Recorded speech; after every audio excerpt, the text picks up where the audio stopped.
Hello, my name is Dr. Charlie Mitchell, and this is Overcoming Blank Page Syndrome in Theatrical Writing, using critical thinking concepts. So, let's begin. I have taught playwriting at the college level for the past 15 years, and during that time, I've recognized a familiar pattern. After weeks of exercises meant to establish fundamentals such as giving characters objectives and tactics to pursue and finding theatrical solutions to problems instead of practicing rigid realism, I asked my students to write one scene that will become the basis for a one-act play, which they will then complete over the course of a semester. It's at this point that some students succumb to what we call writer's block or blank page syndrome, the paralysis mixed with anxiety when confronted with the empty page, a deadline and a nagging doubt that their creativity is not up to the task. They're commonly used exercises to combat this problem. One is free writing, where you write down a stream of consciousness and resist editing in the hopes that you might stumble on some material from which you can build a scene.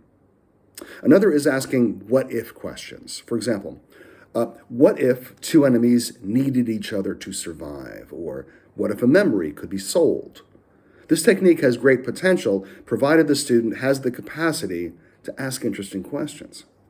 In my classes, I've had some success with prompts or what I call starters to jumpstart their scenes, a container into which they can pour their creative energies. Here are some from a list I'll provide. You can go to the first slide. Start or end with the line, "I have no place else to go." Write a scene where one character wants an objective from another. Write a scene with a pressing time limit, a train leaving, sunrise coming, etc.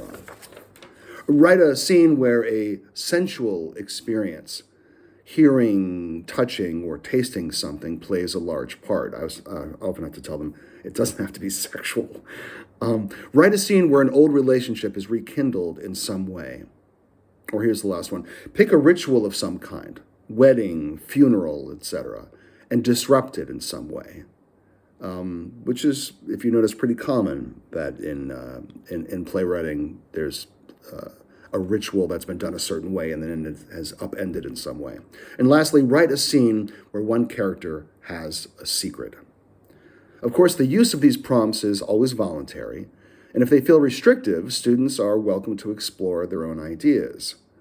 Unfortunately, when they do so, many revert to the only writing advice they've ever heard before taking the class: write what you know. This well-meaning but insidious cliche suggests that they trap themselves in their own biographies and restrict themselves to familiar situations.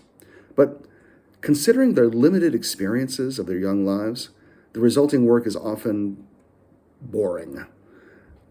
These tepid scenes are usually set in dorm rooms, college apartments, suburban living rooms, or high school settings and contain characters who talk about drinking, parties, crushes, and cheating boyfriends/girlfriends.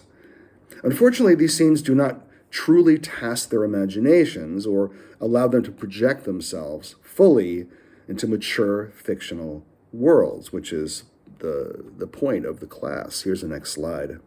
Here's an example of one. This takes place at a club. Damn, it's already 10:30. I'm usually in by now. Are you sure it won't be too crowded? I mean, that's usually the best part about clubbing, but no. There are multiple levels, and the owner deliberately keeps it under capacity. I bet there is room for us in there, and everyone in front of us will get to go in and still be comfortable. Here's another one along the same lines. This takes place in a college apartment. Matthew enters, walking down the stairs slowly. These are all real examples from my class. Staring slowly, holding his forehead in pain. This another character, Claire, notices his entrance but does not turn to face him. Nice of you to grace us with your presence this morning. Matthew says, piss off. Just how much did you drink last night? Too much. Do I even want to know what you were doing last night? It was a house party, he says, Matthew, for Greg's birthday. Nothing crazy. Okay. So for students who deny this impulse to mine their own lives for material, many end up writing pale imitations of their favorite movies or TV shows. Another dead end when it comes to effective theatrical expression. Often they'll choose a genre that is notoriously difficult to reproduce on stage, such as science fiction or fantasy, whose expansiveness does not lend itself to the confines of the stage. Ultimately, I banned scenes in dorm rooms. Yes, I finally had to say no more. Although some students took that ban as a challenge and sort of did it anyway. But that policy did not entirely remove the write what you know impulse that I think hinders their expression. In this presentation, I will outline an approach I have found that not only successfully encourages more complex and creative scene work from students, but also teaches critical thinking concepts that will serve them beyond the classroom. Strangely, the answer came while scrolling through Facebook, as answers often do, where I saw an ad, or had one targeted for me, let's be real, for products sold by a company called schoolofthought.org. This is a nonprofit organization dedicated to promoting critical thinking, reason, and understanding. This organization sells a pack of playing cards called Critical Thinking Cards. Now, instead of numbers or face cards, each critical thinking card contains the definition of a logical fallacy or cognitive bias. Take the next slide. For example, special pleading is defined as moving the goalpost to create expectations when a claim is false, and each card provides an example. Another, self-serving bias, is outlined as believing your failures are due to external factors, yet you're personally responsible for your success. These cards are informative, but can also be used for a series of games. For example, laying out all 24 cards and watching a news channel, political debate, or partisan media program, and competing to see who can identify the most fallacies, 1, 2, 3, 4, and so on. Now, Barry K. Beyer, a seminal thinker in education, defined critical thinking as making reasoned judgments, and that it involves using criteria and evidence to evaluate the quality or validity of something, rather than accepting ideas at face value. Now, before I go further, I think it's important to note that much research has been done on the relationship between creative writing and critical thinking. However, the studies primarily go in one direction, using creative writing as a tool to increase students' critical thinking. Researchers in education, psychology, and writing studies have found that when students write stories, poems, or reflection narratives, they must evaluate ideas, organize arguments and themes, consider multiple perspectives, justify character decisions, and reflect on meaning. This process activates higher order thinking skills associated with critical thinking. One recent study concluded that creative writing significantly supports critical thinking through metacognition, which is to understand and control one's own thinking, constructivist learning, where knowledge is gained through experience rather than gained passively, and reflective reasoning. Now, in my playwriting class, I wanted to investigate the inverse of this research, to see if guiding students to use critical thinking concepts would improve their creative writing by encouraging the creation of characters who display a more complex psychological makeup. Next slide. Now, first, I cherry-picked cards that I believed would be suited to be applied to a character in a scene. Second, in order to give them some agency, I gave each student 3 cards so they could choose one that was the most intriguing. It's better that they sort of drive their own interest in this matter. Third, I did not offer any guidance, except they needed to write a 2-page or longer scene that explored the critical thinking concept on the card, and the number of characters was limited to no more than 3. I have found that with beginning writers, when they introduce many characters, they are usually underdeveloped, and the conflict of the scene tends to be diluted. And without conflict, Your audience is in for a long evening because they will not care about the outcome. Considering the amount of violent content students consume, it is surprising to me how often I will give this note to young playwrights. Raise the stakes. Make it more important. Often, many young writers will default to having nice characters who chat rather than clash with each other, which is the essence of drama. The results of using these critical thinking cards was really quite surprising. Dorm rooms and tales of drinking told by 18 to 20-year-olds disappeared, replaced with 40-year-old men in police interrogation rooms, children arguing in playgrounds, and even colonial families struggling with the emotional fallout of a family going to war, to use a few examples. Now, in my classes, scenes are always put on their feet and performed by their fellow classmates. They're never read out loud, in order to give each student a sense of how their work would play in front of an audience. Excuse me. The student performers, many of which are pursuing a degree in acting, commented on how the dialogue in these new scenes was more interesting to play because it seemed more nuanced. So take the homonym card, for example, attacking your opponent's character or personal traits in an attempt to undermine their argument. Now, in one student's scene based on that card, this took the form of a compelling situation where a politician is speaking to a young, idealistic aide and trying to find ways to savage his opponent, and the aide pushes back against this onerous assignment. I often ask my class, what was the scene about? And the correct answer is a one-line summary of the plot. I then ask, what was the scene about? Which means, what are the underlying issues or themes of the scene?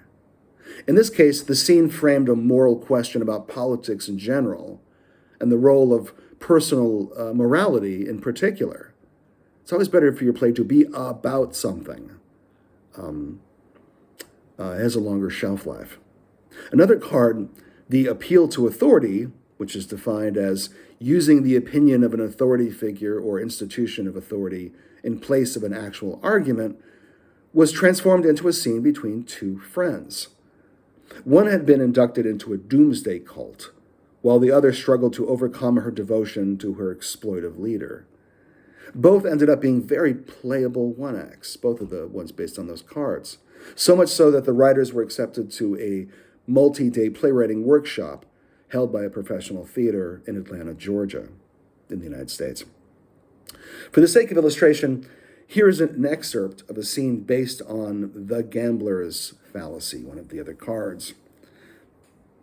The main floor, this was the setting, the main floor of a cheap roadside casino.